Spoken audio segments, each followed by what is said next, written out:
Hello viewers, मैं आज आपके लिए दुख का अधिकार पाठ लेकर आया हूँ।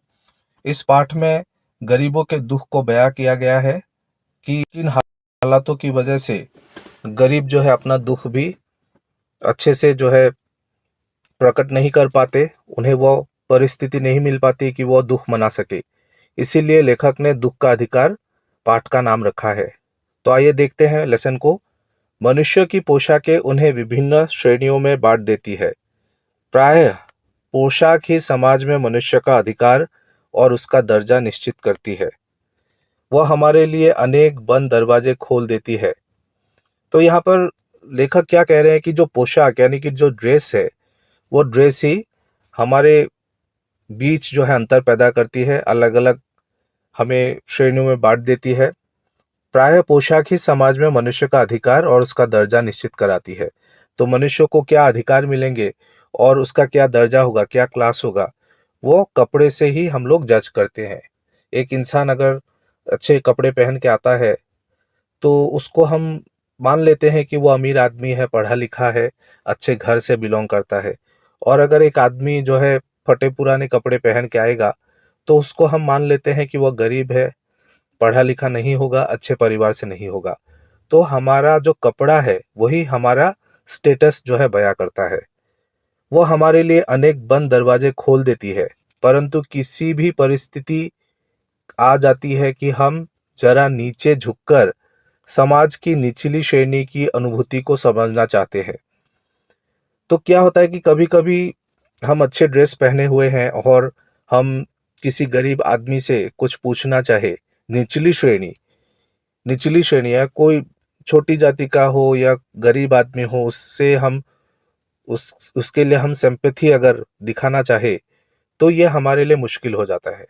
उस समय यह पोशाक ही बंधन और अड़चन बन जाती है। तो उस समय क्या होता है, यह ड्रेस जो है बंधन बन जाती है।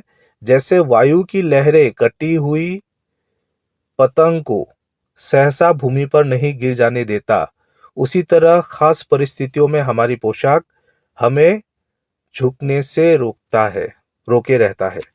जो कपड़ा जो है, हमारा जो ड्रेस है, वही हमारे लिए अड़चन बन जाती है, मुसीबत बन जाती है और ये हमें रोकती है कि किसी गरीब आदमी से हम बात करें।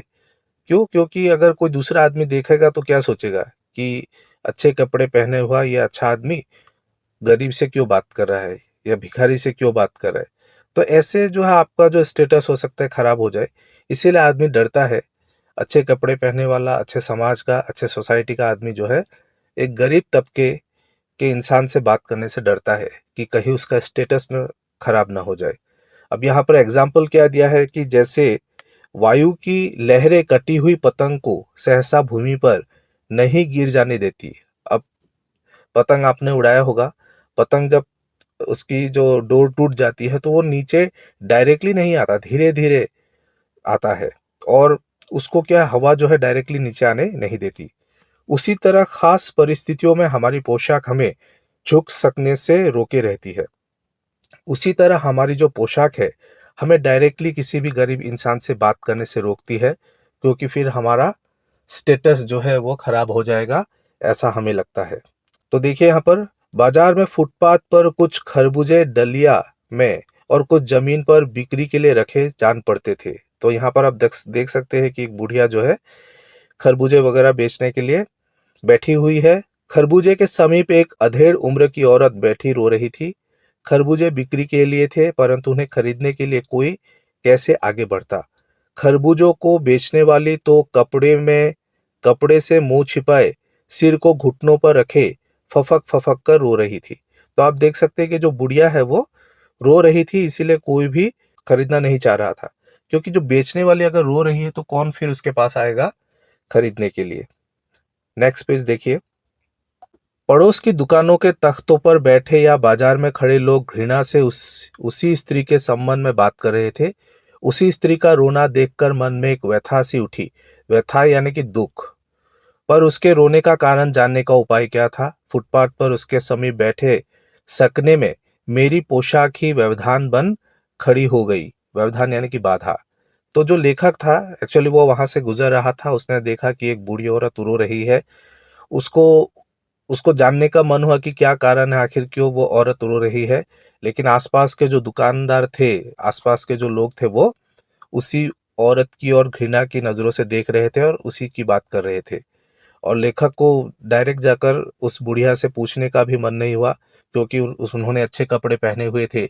अगर वो जाकर डायरेक्टली उस बूढ़ी औरत से बात करेंगे तो फिर लोग क्या सोचेंगे, ऐसा उनको लगा। एक आदमी ने घृणा से एक तरफ थूकते हुए कहा, क्या जमाना है, जवान लड़के को मरे पूरा दिन नहीं बीता और यह बेहया दुकान लगा बैठी है। दूसरे साहब अपनी दाढ़ी खुजाते हुए कह रहे थे, अरे जैसी नियत होती है अल्लाह भी वैसी ही बरकत देता है। तो पहले आदमी ने क्या कहा कि बेटा जो है मरा है और दिन पूरा हुआ नहीं है और ये दुकान लगाने आ गई है। दूसरे इंसान ने क्या कहा कि नियत उसकी अच्छी नहीं है, इसीलिए यह हालत है। सामने के फुटपाथ पर खड़े एक आदमी ने दियासलाई की तीली से कान खुजाते हुए कहा, अरे इन लोगों का क्या है, ये कमीने लोग रोटी के टुकड़े पर जान देते हैं। इनके लिए बेटा बेटी खसम लुगाई धर्म ईमान सब रोटी का टुकड़ा है। तो तीसरे आदमी ने कहा कि इनके लिए पैसा ही सब कुछ है, इनके लिए रिलेशन इन सब का कोई वैल्यू नहीं है, धर्म ईमान का कोई वैल्यू नहीं है, और ये सब पैसे के पीछे भागने वाले इंसान है। तो ऐसे जो लोग थे, वहाँ के लोग जो है बूढ़ी औरत के बारे में बुरा बुरा कह रहे थे और उनके लिए घृणा की भावना थी। परचून की दुकान पर बैठे लाला जी ने कहा, परचून परचून यानी कि जो ग्रोसरी की दुकान होती है उसे परचून की दुकान कहते हैं। उन्होंने क्या कहा, अरे भाई, उनके लिए मरे जिए का कोई मतलब ना हो, पर दूसरे के धर्म ईमान का तो ख्याल करना चाहिए। जवान बेटे के मरने पर 13 दिन का सूतक होता है और वह यहाँ सड़क पर बाजार में आकर खरबूजे बेचने बैठ गई है। 1000 आदमी आते जाते हैं, कोई क्या जानता है कि इसके घर में सूतक है। कोई इसके खरबूजे खा ले तो उसका ईमान धर्म कैसे रहेगा, क्या अंधेर है। तो चौथा आदमी कौन था? परचून की दुकान का जो दुकानदार था, वो क्या कह रहा है कि इस औरत का जो लड़का है वो मर गया है और अब 13 दिन का सूतक, यानी कि 13 दिन तक एक नियम होता है, उस नियम के दायरे में रहना जरूरी है। और उस समय जो है उनका मानना था कि इस बीच अगर कोई आदमी उससे खरबूजे खरीद लेगा तो ये सही नहीं है। तो लोगों को तो पता नहीं है कि उनके घर में सूतक लगा हुआ है, तो इससे क्या होगा कि पाप चढ़ेगा। तो उन्होंने यही बात कहा कि ये तो पाप चढ़ाने वाला काम उन्होंने किया है कि 13 दिन बीते नहीं हैं और खरबूजे बेचने बाजार में आ गई है। पास पड़ोस की दुकानों से पूछने पर पता लगा उसका 23 बरस का जवान लड़का था। घर में उसकी बहू और पोता पोती है। लड़का शहर के पास 1.5 बीघा पर भर जमीन में कछियारी करके परिवार का निर्वाह करता था।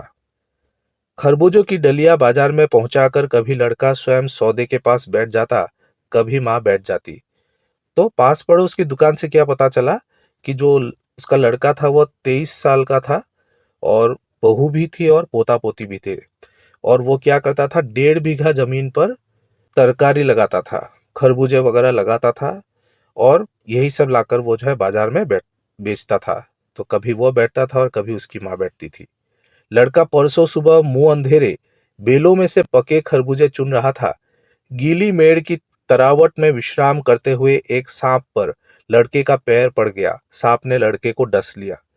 तो उसकी मौत ऐसे हुई कि वो सुबह सुबह अंधेरे में ही खरबूजे वहां से लेने गया था, तोड़ने गया था और वहां पर उसे एक सांप ने डस लिया। लड़के की बुढ़िया माँ बावली होकर ओझा को बुला लाई। झाड़ना फूकना हुआ, नागदेव की पूजा हुई। पूजा के लिए दान दक्षिणा चाहिए। घर में जो कुछ आटा और अनाज था दान दक्षिणा में उठ गया। माँ बहू और बच्चे भगवाना से लिपट लिपट कर रोए, पर भगवाना जो एक दफे चुप हुआ तो फिर ना बोला। सर्प के विष से उसका सब बदन काला पड़ गया था। तो बूढ़ी माँ ने उसको बचाने की कोशिश की और ओझा को बुलाया गया। ओझा ने भी कोशिश की उसको बचाने की और इसी बीच दान दक्षिणा वगैरह किया गया। तो जो कुछ भी घर में था वो उसे दान दक्षिणा में उसका खत्म हो गया।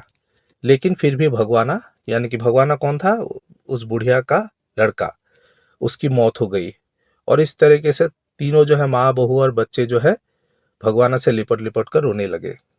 जिंदा आदमी नंगा भी रह सकता है, परंतु मुर्दे को नंगा कैसे विदा किया जाए? उसके लिए तो बजाज की दुकान से नया कपड़ा लाना ही होगा, चाहे उसके लिए माँ के हाथों के छन्नी ककना ही क्यों ना बिक जाए।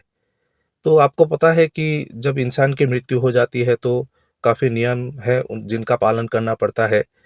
तो उन सब नियमों को पालन करने के लिए पैसे की ज़रूरत होती है। तो यहाँ पर कहा है कि जिंदा आदमी नंगा भी रह सकता है, अगर वो कपड़े ना भी पहने तो कोई बात नहीं है, लेकिन मुर्दे को तो नियम के अनुसार ही उसको विदा किया जाना है। तो उसके लिए कपड़ा जो है नया कपड़ा लाना पड़ा, और ये सब में जो भी उसके पास था वो तो बिका, साथ में हाथों के छन्नी कंगना भी बिक गए। तो हाथों में कंगन वगैरह जो थे वो भी उसके बिक गए। तो हालत जो है उनकी बहुत ही खराब हो चुकी थी। भगवाना परलोक चला गया, घर में जो कुछ चूनी भूसी थी सो उसे विदा करने में चली गई। बाप नहीं रहा तो क्या, लड़के सुबह उठते ही भूख से बिलबिलाने लगे। दादी ने उन्हें खाने के लिए खरबूजे दे दिए, लेकिन बहू को क्या देती? बहू का बदन बुखार से तवे की तरह तप रहा था। अब बेटे के बिना बुढ़िया को दुअन्नी चवन्नी भी कौन उधार देता? तो हालत ऐसी हो गई थी कि घर में कुछ भी नहीं था खाने के लिए। पोते जो है भूख से बिलबिला रहे थे और उनको खरबूजे दे दिया खाने के लिए, लेकिन बहू को क्या देते, क्योंकि बहू को काफी बुखार था। तो अब क्या हो गया था कि अब बेटे के बिना बुढ़िया को दुअन्नी चवन्नी भी कौन उधार देता? तो बेटा मर गया, बुढ़िया को कोई उधार भी नहीं देना चाहता था, क्योंकि सबको लगता था कि अगर इसको उधार दिया तो फिर ये पैसे वापस कहाँ से करेगी। इसके बाद देखिए, बुढ़िया रोते रोते और आंखें पोंछते पोंछते भगवान के बटे खरबूजे डलिया में समेटकर बाजार की ओर चली, और चारा भी क्या था। तो अब बुढ़िया के पास कोई चारा नहीं था। उसने क्या क्या कि बेटे ने जो थोड़ा बहुत खरबूजे बटोर कर लाया था उसको लेकर वह बाजार गई, ताकि वो उसे बेच सके और थोड़ा पैसा घर ला सके। बुढ़िया खरबूजे बेचने का साहस करके आई थी, परंतु सिर पर चादर लपेटे, सिर को घुटनों पर टिकाए हुए फफक फफक कर रो रही थी। वो बाजार तो आ गई थी, लेकिन खरबूजे नहीं बेच पा रही थी। दुख से वो इतनी दुखी हो गई थी, बेटे की मृत्यु से इतनी दुखी थी कि वो रो रही थी। कल जिसका बेटा चल बसा, आज वह बाजार में सौदा बेचने चली है। हाय रे पत्थर दिल। और लोग क्या कह रहे थे कि ये पत्थर दिल है, कल उसका बेटा मरा है और आज वह खरबूजे बेचने के लिए बाजार में आई है। लेकिन लोग इस बात को नहीं समझ रहे थे कि उसके पास और कोई चारा नहीं था, घर में पैसा नहीं था, पोते भूख से बिलख रहे हैं, बहू बुखार से तप रही है, और उस पैसे के लिए ही वो खरबूजे लाई है बाजार में बेचने के लिए। उस पुत्र वियोगिनी के दुख का अंदाजा लगाने के लिए पिछले साल अपने पड़ोस में पुत्र की मृत्यु से दुखी माता की बात सोचने लगा। वह संभ्रांत महिला, संभ्रांत यानी कि जिनके पास रुपया पैसा हो, पुत्र की मृत्यु के बाद 2.5 मास तक पलंग से उठ ना सकी थी। 2.5 मास यानी कि 2.5 मंथ्स। उन्हें 15-15 मिनट बाद पुत्र वियोग से मूर्छा आ जाती थी, और मूर्छा ना आने की अवस्था में आंखों से आंसू न रुक सकते थे। दो दो डॉक्टर हरदम सिरहाने बैठे रहते थे, हरदम सिर पर बर्फ रखी जाती थी। शहर भर के लोगों के मन उस पुत्र शोक से द्रवित हो उठे थे। तो इसी बीच लेखक को उनके पास आस पड़ोस में रहने वाली एक महिला की याद आई कि पिछले साल क्या हुआ था, उस महिला का जो लड़का था वो भी ऐसे मर गया था, और जिसके बाद वो महिला जो है काफी दुखी थी। 2.5 महीने तक वो पलंग से नहीं उठ पाई थी। हालांकि वो अमीर महिला थी, और 15 मिनट बाद ही वो बेहोश हो जाती थी, और उसके लिए डॉक्टर भी वहां हरदम बैठे रहते थे। तो ऐसी हालत बन गई थी, और इस हालत को देखकर पूरा शहर जो है दुखी हो गया था। सबको लग रहा था कि ये बूढ़ी औरत को कितना दुख पहुंचा है उसके बेटे की मृत्यु से। जब मन को सूझ का रास्ता नहीं मिलता तो बेचैनी से कदम तेज हो जाते हैं। उसी हालत में नाक ऊपर उठाए राह चलतों से ठोकरे खाता मैं चला जा रहा था। सोच रहा था, शोक करने गम मनाने के लिए भी सहूलियत चाहिए, और दुखी होने का भी एक अधिकार होता है।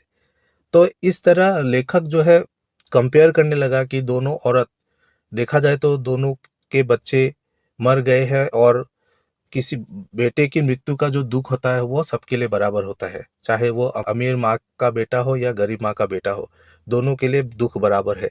लेकिन क्योंकि अमीर माँ के पास रुपए पैसे थे, उसे दुख मनाने का समय है, वो बार-बार बेहोश हो जाती थी, 2.5 महीने तक पलंग पर पड़ी रही, क्योंकि उसे कहीं पर जाना नहीं है पैसे इनकम करने के लिए, उसके पास रुपया पैसा है, तो दुःख मनाने के लिए उसके पास समय था। लेकिन यहाँ पर ये जो गरीब बुढ़िया थी, वो भी दुखी थी अपनी बेटी की मौत से, लेकिन उसको दुःख मनाने का समय नहीं है, वो घर में बैठ नहीं सकती। उसे अपने पोते और बहू के लिए खाने-पीने की व्यवस्था करनी है और उसे दुःख मनाने का समय भी नहीं है, इसीलिए वो बाज़ार आई थी खरबूजे बेचने के लिए। तो ये बात जो है लेखक को रियलाइज़ हुई, उनको एहसास हुआ कि कैसे जो गरीब होते हैं उनको दुःख मनाने का भी समय नहीं मिलता, दुःख मनाने का भी अधिकार नहीं मिलता। उसके लिए भी सहूलियत चाहिए, समय चाहिए, वो हालात चाहिए ताकि इंसान जो है दुःख मना सके। तो इसीलिए उन्होंने अंत में कहा है कि शोक करने, गम मनाने के लिए भी सहूलियत चाहिए और दुखी होने का भी एक अधिकार होता है। तो दुखी होने का एक अधिकार होता है, दुःख मनाने का एक अधिकार होता है, जो अधिकार सबको मिलना चाहिए, लेकिन गरीब की बदकिस्मती है कि उसे वो अधिकार भी नहीं मिलता। मजबूरन उसे पैसे कमाने के लिए, घर चलाने के लिए घर से बाहर निकलना पड़ता है, किसी की मृत्यु के बाद भी वो घर पर दुःख नहीं मना पाता है। तो गरीबों की यही दशा है हमारे देश में। तो यही जो गरीबों का जो दुःख है, उनकी जो हालत है, उसी को बयाँ करने की लेखक ने यहाँ पर कोशिश की है। उम्मीद है कि आपको पाठ समझ में आ गया होगा। Thank you for watching. Please like and subscribe the channel.